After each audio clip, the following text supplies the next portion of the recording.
All right, I believe we're live now. So, guys, it's been a while since I've been able to get on here and talk to you guys. I've been suffering with kidney issues, and I believe I may have a right kidney that's failing on me. One they had surgery on a couple of years ago, but that's nor here or there. Today I'm doing pretty good. So, what we're going to talk about today is going to be the news for Section 8. There's a lot going on. This video is not intended to discourage anybody. I just think that there's a lot of things going on, and there's also a lot of good news.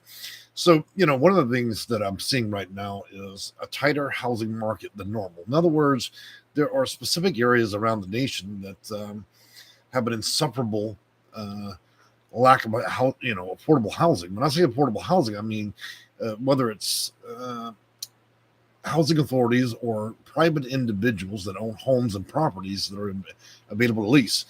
And most of that's playing out in the state of California right now and has been now for the last couple of years since the pandemic. Now, one thing I wanted to bring up is I thought it was rather sharp of LACIA, which is the Housing Authority for Los Angeles. Now, if we all remember, they went out there and they had that extraordinary lottery to give away 30,000 vouchers. Now, I had mentioned at that time that was probably the stupidest idea I'd ever heard of. So let's take a very tight housing market and let's release 30,000 vouchers, knowing damn well that about 25,000 people likely would be unable to use it. They were overwhelmed the market. Now, why would a housing authority want to do that? Well, there's lots of publicity. That way they can show they're doing their job. But now what we have is the housing authority is now plagued by unused vouchers. How stupid could you possibly be to do something like that? Just to make yourself look good to the city taxpayers, go and flood the market with vouchers, knowing that a lot of those vouchers were useless. A lot of people didn't have enough time to use it. And not only was it just stupid to issue at all, but they created an administrative burden on themselves. It was nuts. In other words, how are you going? You don't have 30,000 employees. Why the hell would you want to do that? So instead of releasing vouchers, saying 2,000 or 3,000 every month, and so the market can adapt, let's go do something incredibly fucking stupid like that. And so now Los Angeles is facing a very real issue for the county and Orange, where there's just a bunch of unused vouchers and not enough housing available for all these desperate people. And so the only resolve there is to allow people to take those vouchers and probably move them out of state, because nobody else is really going to be able to use a voucher in that way, except for those that poured in or poured out. So why am I bringing this up? Because I just want to show you the level of depravity and idiocy behind the thought process of playing the political game and issuing a bunch of vouchers to look good and not thinking about the consequences, what it means to look like an asshole later. And that's what it does for them. Another thing I'm going to go into is a little bit of news I read this morning. We got a housing crisis, not so much a housing crisis, but we got a homeless crisis playing out in Connecticut. Now imagine that. There are 30,000 people that can't get a voucher in that state. This is rather wild. Also, Beaumont Housing is reopening again Tuesday, and they're going to be having their waiting list open. So if you guys want to look that up. Also, I want to mention that Oslo counties have 300 people get selected for a voucher, which is a phenomenally low number. And again, we have that 30,000 plus homeless in New Haven, and that's going to create an epidemic there. I don't understand how that many homeless people managed to flood the city for New Haven, but I got to tell you, that's pretty bad. Moving on from there, let's see. I wanted to bring up another one. So in Texas, what's playing out right now is a lot of HOAs are trying to put in discriminatory laws. Now, this is a Republican-run state, and a lot of times HOAs follow that guidance. And it's not about political issues. I'm just suggesting that right now HOAs are trying to illegally block Section 8 tenants, and how that's going to play out is they're going to end up banning HOAs from doing that in the state. So what we're seeing is source of income rules being applied at the state level and also federal level, which is good. Moving on from there, the affordable housing crisis. So we do have it, but it's not nationwide. As many of you know, from the early 2000s up to current, the housing market has been decreasing. It's not that less landlords want to accept vouchers. It's just simply from an investment standpoint, it's easier to revise a building and ask for more rents when things get greedy. When you create a pandemic, which creates inflation, which creates a lot more greed, what we have are people taking old shoddy buildings, now selling them, and then renewing them for 8 times the rent. And so that's the dynamics, I guess you would say, for an open and free society like we have in the U.S., where you're able to be a capitalist. And I think a lot of people are capitalizing, between the inflation and being able to charge different rates. So where do I think all this is going? Well, I think right now, when we look at January, February, March, and April, we start summer, and we're now almost to the end of summer, which is August. I think right now what we're facing is a drop off. Where there's a line in the road. There's a line in the road where we reach where the demand is now starting to drop off, and it's dropping off dramatically, which means that there are a lot of people that attempted to do what I call the summertime Black Friday sale, where everybody wants to jump in there and create a really, really high demand for these vouchers with not enough housing. A lot of that market's now starting to calm, which means it's easier to get a voucher as we move into September. So it'll be September all the way to about April of next year. And then we move back into nightmares part of summer, where everybody, a lot like butterflies, need to move and do the same thing. And they're in the same 4 months. That's the problem, is when everybody tries to do the same thing at the same time, it creates a problem. I know from a business standpoint, I'm the owner of Section 8 Consulting, and I know from our business, we've seen a rather big uptick in a number of people reaching out to our office about vouchers, questions, and other issues. Also, multinational companies reaching out to us in regards to housing and how it might best play out through what would be conceivably or upcoming holiday season. And for me, the holidays always started around, October for Halloween, and you carry it through all the way to December. But I think that for most of you that have been closely watching and you're looking at the market to see whether or not this would be a good option for you, I would say to you now it's probably a pretty good time to get your feet wet and get out there and attempt to get a voucher. Why? Because what you're going to see is, well, all these housing authorities during the summer were closed. You're going to watch these guys, when they see the demand drop, magically housing authorities will start to open up, and they're there to give you people vouchers when nobody wants them. And so they've had a number of decades to figure out when demand's high and to close, and when demand's low and to open. And so I would tell you that we're probably going to see about half the housing authorities start to open through the next couple of months. And a lot of opportunities will be out there for you. Of course, the greater demand of people will drop off a cliff. It usually happens right after the school goes back into session.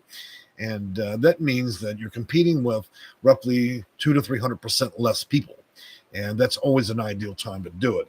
I know that with our bookings through our office, the same thing. A lot of people have paid attention over the years when I make these videos, and they've been dead right about doing that. That now would probably be a more preferred time than any other time in a season. And as we approach closer to the end of the fiscal year and the end of the federal budget, I would advise you guys to think carefully. We're up for an election season. This is going to be a dirty one, okay? Though my channel doesn't deal with politics, let me tell you, whatever happens for this election cycle for presidency, it's going to be something crazy. And depending on who's in there, depend on whether all this gets defunded down to just a couple of nickels or whether or not it will continue at the pace it's at. I don't know what's going to happen. It's really a draw between a whole lot of Republicans and a handful of Democrats. And any way this goes right now, we could end up in January next year with a whole lot of defunding. I just don't know. It's up to those guys up there that make the rules and pass Congress and determine the budget for HUD. And so there may be a lot of changes. Marissa Fudge, that's done a fantastic job at HUD, she may be out of a job. And they might put somebody different in there that doesn't like to do their job, which means housing authorities will in principle get away with a lot more stuff that they normally wouldn't get away with. Can I tell you that Marissa Fudge has been on top of the game for a while? She's appears to have sued and indicted over 300 housing authorities at this point. She's an absolute beast and a machine when it comes to getting the job done. Many of you guys will hear me talk badly about housing authorities, but I've never talked bad about HUD. HUD, when you look at that, HUD itself is just a federal agency that oversees the bad behavior of housing authorities. It'll sue it when it needs to. It'll get involved in criminal and other investigations. And of course, it administers the federal funds that it receives down to the public housing authorities. So for those that don't know, your local housing authority is not HUD, okay? And nor do federal employees work at your PHA. All right, let me take a look, see if there's any comments, because I know this is early morning for most of you. And I was hoping to take a look, and I got a lot of stuff blocking my screen. Good morning, Ricky. With the increase in homelessness, how is this affecting the ability to get Section 8 vouchers through the country? Well, homelessness has always played a big factor throughout the states. I think what's creating a bigger problem throughout the nation right now with homelessness is it's more prevalent. Through a pandemic where a lot of people lost their jobs and lost their place to live and got evicted and other things, we forcibly tried to evict and make around 40 million Americans homeless. And I thought at first that through the pandemic it would happen as this big tidal wave. And I was dead wrong about that. And what I'm seeing now is the numbers are becoming more and more dramatic. So it's a very, very slow tsunami of people. In other words, the water level and the number of people that are becoming homeless are running out of options and family members. So what I didn't anticipate was the pandemic produced a lot of people at risk. So rather than have an instant tidal wave of homelessness, what we're seeing is a lot of people were able to lean on friends and family. Now, all those relationships and friends and families and extra dollars they can pull on they're running out of options. There's nothing left. The friends don't want to loan money. The family don't want to help. We're out of resources through the government. So what we're now seeing is the final stage or final wave of people that will likely start hitting the streets and filling shelters and, of course, creating crises in different cities. So the issue's always been there. All we've done through the virtue of the pandemic is we've really just doubled what it is. And, of course, we were unable at this point, even before the pandemic, to support the cause of homelessness at its current rate. And now we've more or less come close to doubling that number. And so how will that affect vouchers? Not that much, because a lot of homelessness is not dependent on housing choice vouchers. Homelessness often coincides or coalesces with the continuum of care program, and that affords permanent supportive housing, rapid rehousing, and emergency housing vouchers. That system doesn't necessarily have an intervention inside of dealing with housing, though. Since housing authorities don't participate or administer those programs, homelessness, you tend to chase down vouchers in a different way than those of you that are already a little bit stable and are receiving you should say that it's a standard market rate value or standard rate voucher or a mainstream voucher. There's so many names for it, but all right, moving on down. Ricky, I like your channel, by the way. Thank you. And Melody Page, good morning. How are you doing? So, what do I see playing out? Well, a lot of people will dilly-dally with this. I know that I'm dealing with a lot of new cases currently where people are, chasing down vouchers and trying to find the best option. What I'm really trying to push for 2020, the end of 2023 and 2024 is a HUD home ownership program. Look, guys, you've been in this program. You're either chasing a voucher, you've been in the system too long. If you're going to give your voucher, which pays the landlord's mortgage, why not take that voucher, pay your own mortgage? That's called HUD home ownership. I'm going to be pushing that very heavily this year. It gives you independence. If you own the home, the housing authority is not going to dictate policies. That means you don't have a bad landlord. You are the landlord, and you can do what you want. If you want to get in your bed slippers and go mow your lawn, then that's your fucking business. Nobody's going to tell you what to do if you own the home. But if you continue to subjugate yourself to a voucher only and pay the landlord's bill, then Bob, Nancy, and Sally can continue to create as much havoc or make your life miserable. And for those of you that don't even have a voucher, maybe you're subsidized through project base, then you will continue to adopt the policy of having unit number one be Sally smoking crack, Bob is turning tricks, and you got gunshots and other things. You've got to graduate out of the trailer park, the hood, the wrong side of town, and owning a home would allow you to do that. Otherwise, you're going to continue to hear screaming children, barking dogs, mold up and down your walls, the air conditioner doesn't work, and your landlord's an asshole. Let's be honest. The system's not designed to be friendly. And you might walk into as Christian and you might leave looking like the devil, because a lot of it will challenge the very virtue of what you are going through, the stress and other angles with this. So let's just be honest. If you want somebody to tell you sugarcoat your donut, it's not going to come in this channel. It may even offend you. I don't know. And if what I have to say offends you, then tough shit. I really don't care. Enough of you have been lied to where it would be pointless for me to sit here and make all this seem like a fantasy or a unicorn. I'm not here to sell that kind of concept. I'm here to tell you how it is, what it is, and most of you can agree that it's within the realm of possibilities. All right, Melanie Page, is it possible? Melanie Page goes on to say, is it possible when initially starting and initially getting a voucher to get into the program, or do you need to have a voucher for 12 months? HUD homeownership program does require at least a minimum of 12 months of voucher use. After you've done that, then you can begin to participate in the HUD homeownership program if your local housing authority offers it. Now, many housing authorities that are local to you, where you have your voucher, they have that program, and they'll even deny they have it. So it's quite a battle. I know we've worked with a bunch of clients. I think to date around 400 to work on the HUD homeownership program, because for as many angles as you have played in order to get a voucher, many more will have as much trouble trying to be able to get a housing authority to pay your mortgage. So let's just say the HUD homeownership to many degrees is convoluted. I'm struggling today big time. But it's a way out for you guys. Now, you don't need to go and move into a 15-bedroom home or let your imagination go too wild. For most of you, whether you're retired on a fixed income of a check, $800 check a month, this is still potentially possible for you. They wouldn't have created the HUD homeownership program if they didn't believe a disabled person with a disability check on $800 could not afford to be able to engage in this program. Now, I'm not going to tell you that it's not without you having to save money. And will things be tight? Yes.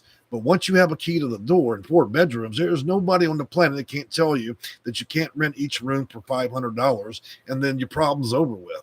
Now, no, you don't really want to be a landlord in your own home. That's fine. But I'm just saying there's always a way to meet the bills, especially if you've already spent this much time on a fixed income and you're trying to figure out how to make all this work. Deborah Payne, hello and good morning. How are you? And Melanie goes on, I believe my girlfriend is participating in that program now. Well, that's awesome if she is.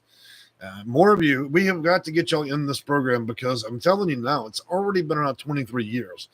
There's a great possibility they're going to defund this by another half next year, depending on who's elected. And so I'm really pushing for a lot of you to start looking at that. If you've already had the voucher, maybe it's a good time to reach out to my office. Now, look, it's a process, guys. Conventional mortgages, you look at a couple of months. With HUD homeownership, with all the rules, policies, classes, and then of course you have the lenders policies and classes, working with a broker, working with a consultant, and trying to meet all the stuff that's going to be required with underwriting. You could be in this for months and months and months. In other words, 6 to 8 months, depending on how quickly you do things. And that's not also the contingency for what some of the costs might be there. Now, the down payment assistance and other costs. But I don't want to get too deep into that, because I'm not a real estate agent or a broker, but I do understand fundamentally how the program works, and certainly how you can shave a lot of time off your life by owning a little old home. You remember those homes back in the 50s where they were 2-bedroom, and that's, they were just basic. A lot of you would be able to enter that situation.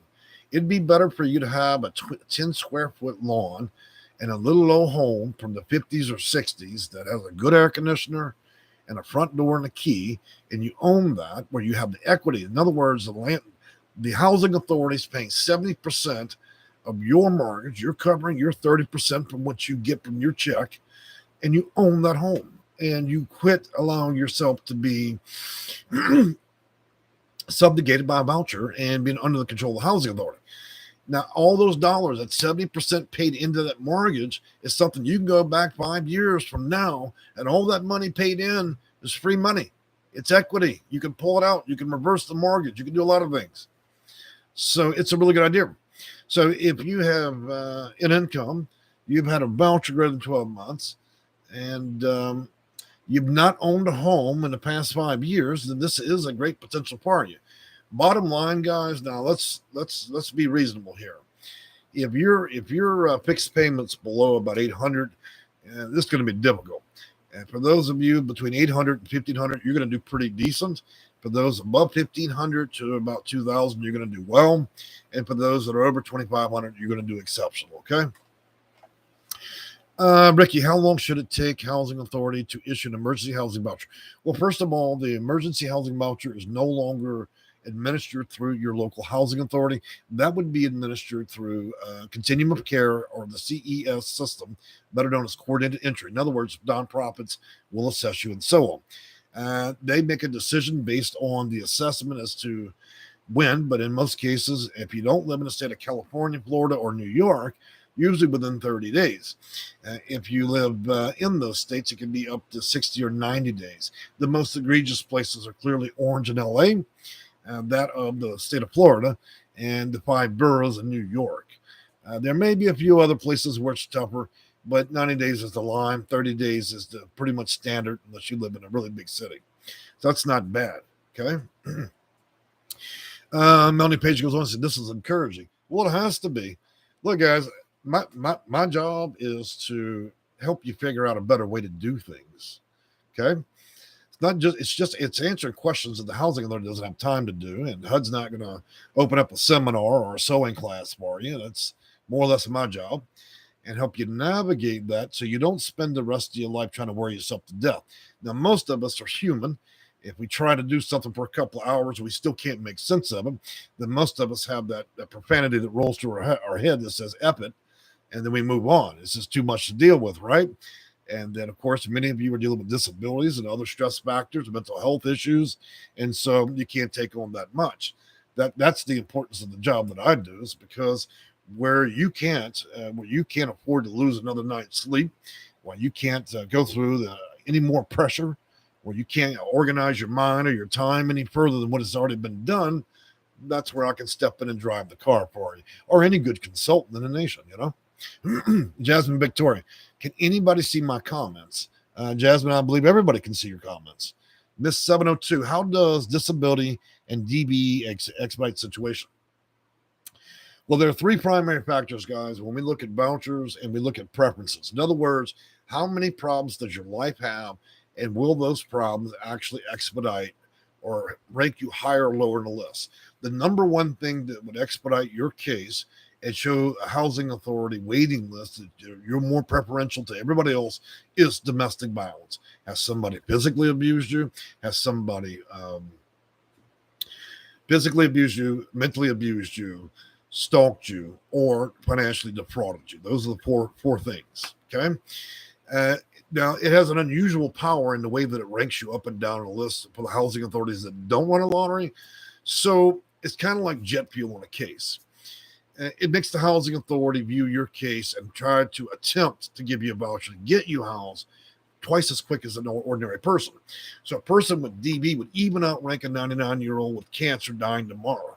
So DB is an extremely powerful tool inside of a case for housing voucher, whether it's male to male, female to female, male to female, or any other way you want to twist it around. Okay, we live in different times, and so people can marry who they want, do what they want to do. But now, second to that, the second most powerful thing that you could have in your case is disability.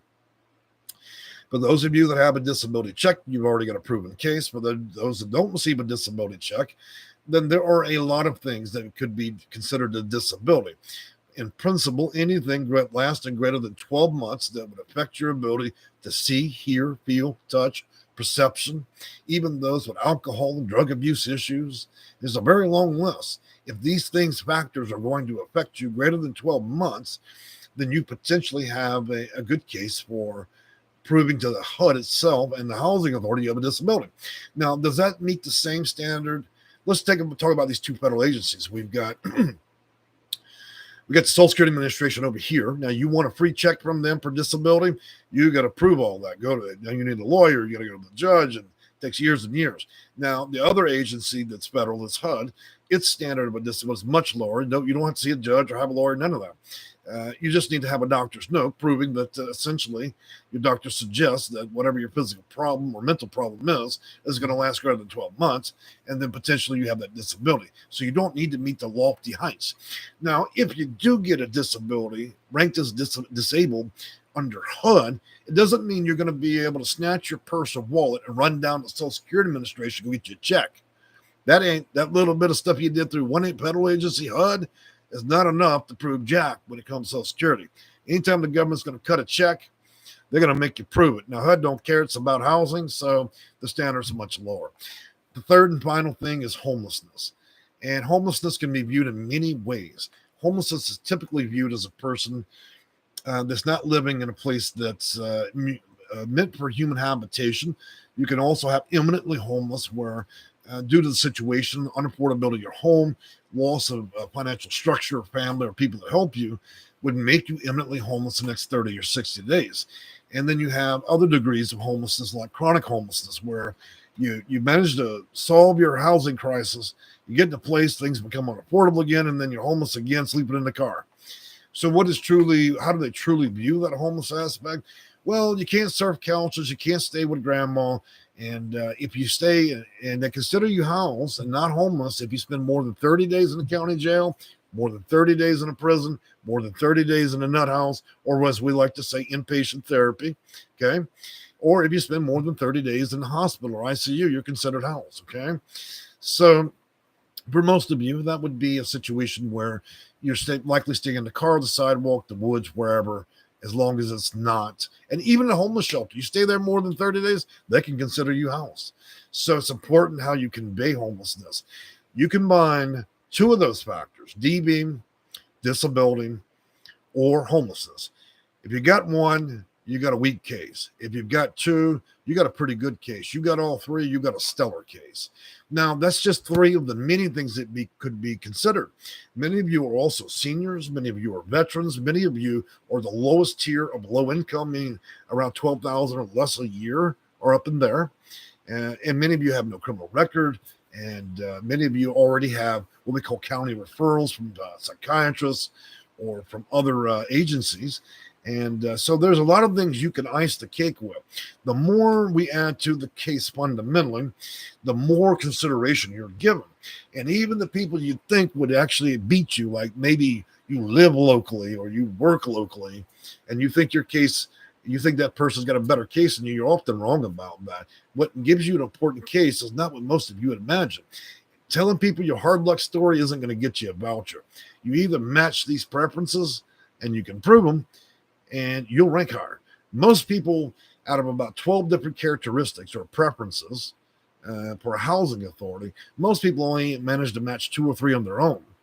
By the time I work with clients, they're up there 6, 7, or 8 of them because I know what it would take in many cases to get somebody to be in the top 2 or 3% of consideration for a housing authority. Now, you take that top or 2 or 3% of consideration, you build out a case, you deal out a case with a client, and then you take that and you approach a county where you know that the average waiting list is only a year or two. It's a year or two if you have the worst case ever.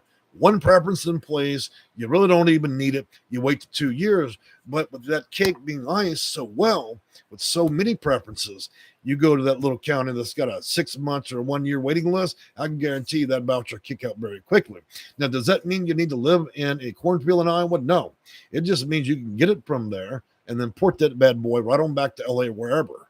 Now, does every housing authority allow you to port a voucher? Say you went and got that somewhere in Nebraska, in the middle of the mountains, okay, in Nebraska. And you go get that voucher, and they may deny. No, you need to live here 12 months. You need to work and live here 12 months, and we're not going to port jack. Well, that's fine. 40% of the other housing authorities around the country will waive portability. In other words, you get it. They don't care if you port it out of their county or not. That's what you're looking for in the process of vouchers, expediting timelines and preferences and what's important in the case. You guys sitting there, say you're in Miami, Florida. You guys sitting there, oh, well, I'm going to wait till Miami reopens in 2050. And when they open, I'm going to be foolish. First, I'm going to be foolish and wait 30 years for it to open. 2, I'm going to hang my hat on just only dealing with the county that I live in. That's the only thing I'm going to do. I'm going to make sure my odds are so low that I never ever get it. That's a lot of the thinking I have to deal with clients. Oh, well, I only want to apply in my county. I'm okay. I'll just wait 98 years. I'm not going to address any other housing authorities. I have no preferences. It's all Jesus has touched. It's going to work out. No, it won't. Your ass will just be in a homeless shelter in the woods. Okay. Even my good Christians, about 30 days later, they called me back. Well, Jesus forgives. I bet he does, because nobody wants to burn up in their car or on the sidewalk. Look, the system as it is, it has survived for so long. It's so ridiculous in the way that it's administered, that I would tell you guys that, if you're going to play a rigged game, you better play to win. Does that mean you need to lie, cheat, and steal? I'm not never suggesting that for anybody. What I'm suggesting is, if you know what the rules are and you know what's required, if you don't have what's required, then you need to achieve what's required. And then there's nothing about a lie, a cheat, or a steal. So nobody's here to defraud anybody. I'm just suggesting that if you understood the rules, you reverse engineered that favorably, you'd be no different than a lawyer getting somebody off for murder, despite them knowing the murderer had committed murder. Okay? You have to act intelligibly. Otherwise, if you're going to put all your hopes and dreams into a bunch of people in a building that run a housing authority that don't give a damn whether you live, breathe, or on the sidewalk, then you really have handed your case over to the devil. And I don't mean it literally, but I think it's suggestive of that nature. All right, let's roll back on these comments real quick, because you guys are on a tear. All right, Ricky. I think I answered that question. Melting, this is so encouraging. Jasmine, yes. Miss 702, your message was retracted by YouTube. Kip, but I'm still getting nowhere. And you go on to say they are breaking so many laws. Well, those comments are arbitrary. I have no idea what's going on while they're breaking laws. It sounds like you're suggesting they are. Joe Green, how hard is it to really port early, like before 12 months is up? Well, portability. First of all, let's pull up Portability, and let me give you a link to Portability. First thing you guys need to do is the education is the best part of power with this. So I'm going to pull up the Portability under federal rules, and I'm going to link it directly into this. That way you've got it. And, of course, that's going to take a minute as I try to find it. All right.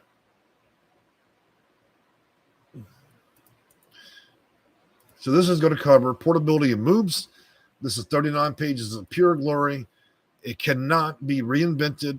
The people at the housing authority cannot reinvent the wheel or the rules. What it says here is how it must go down. This is portability, and I'm linking it now. All right, so now you have a link to portability. There's a lot of reasons in which a person might need to move. First of all, if your health considerations have changed and you've become much more ill, and you have other mental health or physical issues that have become greater, and you need to be near your family or your specialist or your doctors in another city, then that's what we call an accommodation. So portability can be waived on the basis of accommodation or a modification, mostly accommodations. So you need a really good accommodation letter, a little bit of evidence, then you can waive that possibility. Look, portability has lots of loopholes in it, whether you use them honestly or dishonestly. All right, moving on.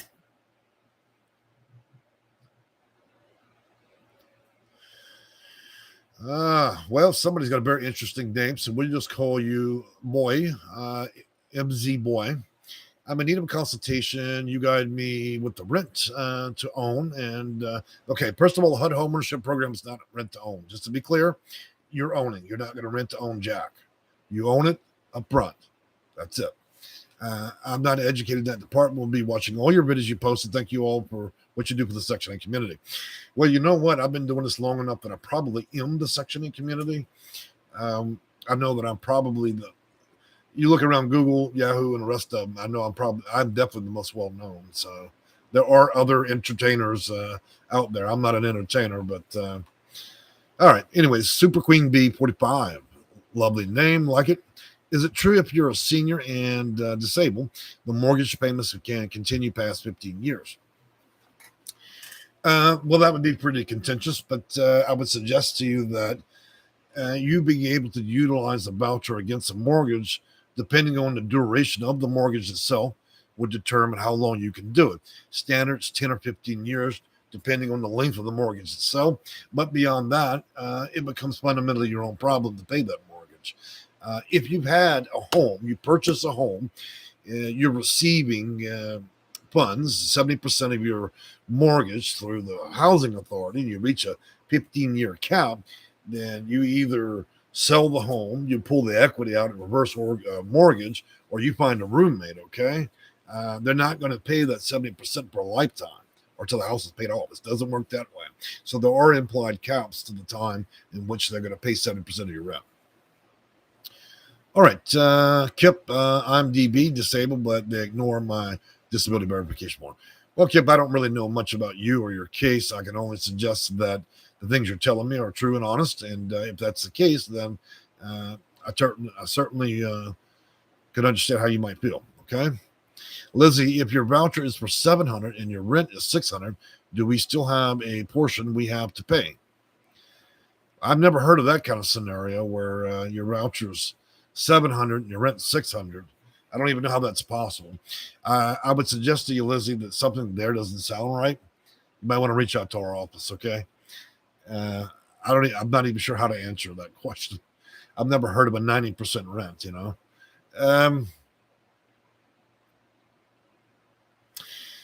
L. Hamilton says, KNIP 1 asks for the advocate to represent your case. Be patient. They'll help you.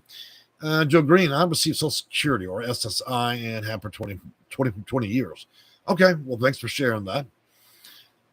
And Miss 702, what is the maximum amount of income for one person and two incomes? Well, in order to answer a question about income ratios, you have to establish A, the state's name, 2, the county in which you reside, and 3, the housing authority, so you could actually look at the actual rent or payment standards, okay?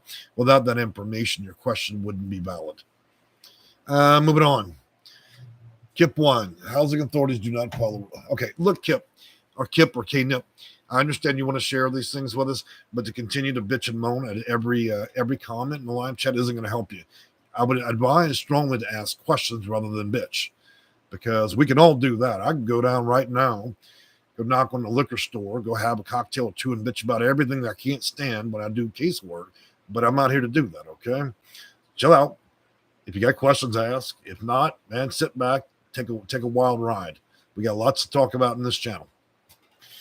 Joe Green, what if you're offered the voucher and you go through a process, but you've been denied a port, so you go ahead and just let the voucher go? Well, if you let the voucher go, you let it go. You can let it go for about 12 months, but after 12 months, you won't be able to recover it. Just because you let go of a voucher doesn't mean you can't go back in and repeat the process. It seems to me if you've been through enough trouble to get the voucher, why the hell would you let it go? But I'm sure you have your reasons. Jasmine Victoria goes on to say, can you get approved for a 2-bedroom voucher? 2-bedroom voucher, if not a disability as one-person household.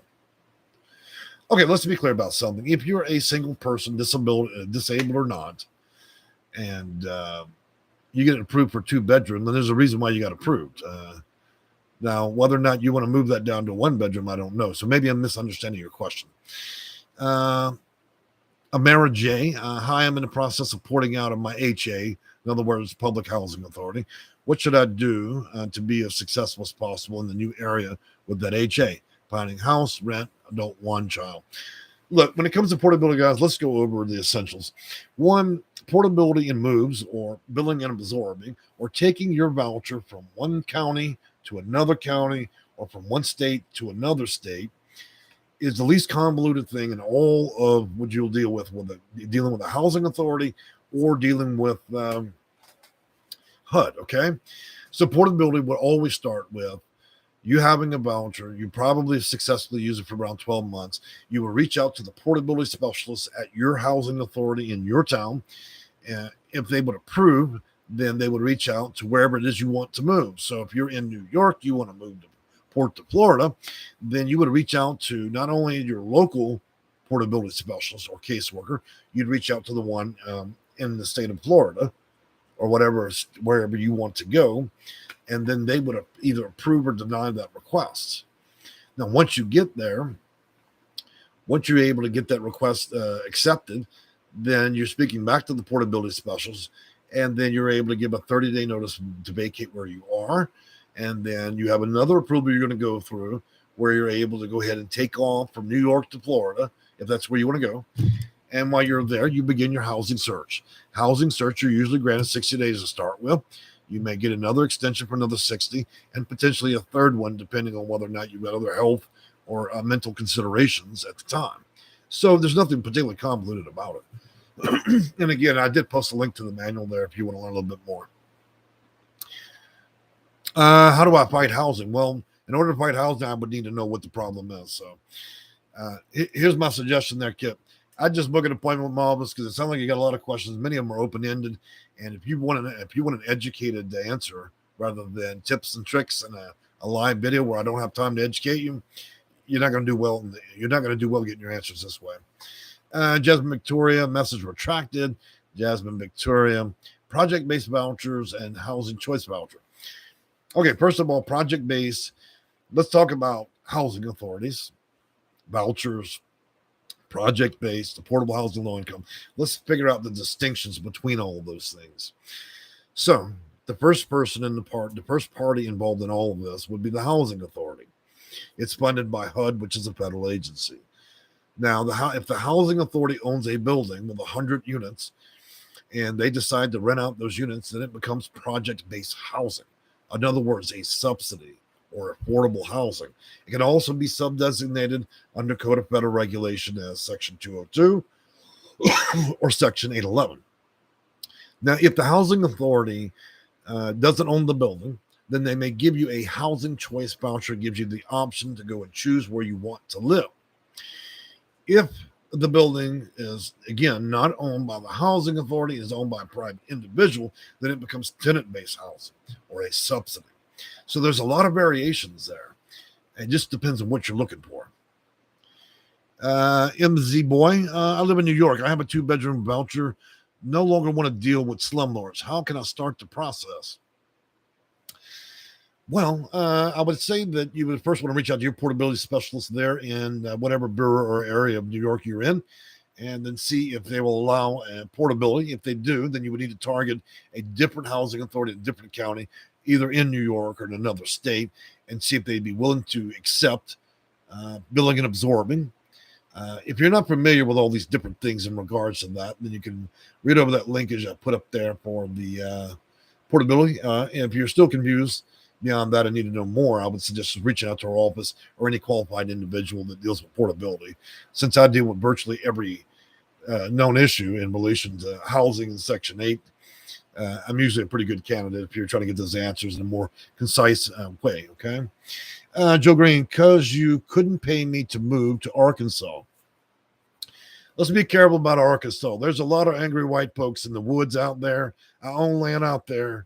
It's just like Mississippi and Alabama. It's a southern state.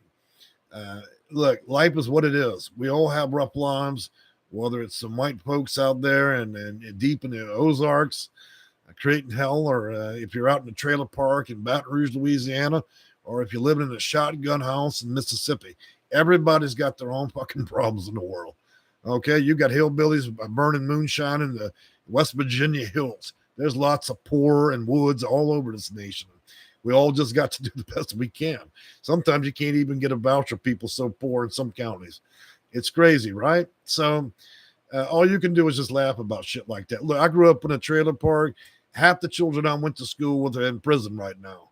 Okay, we have a high success rate of being poor. Like I told my mother when I left Louisiana, if I wanted to boil for crawfish, be a Cajun, I don't need to do that in the state of Louisiana.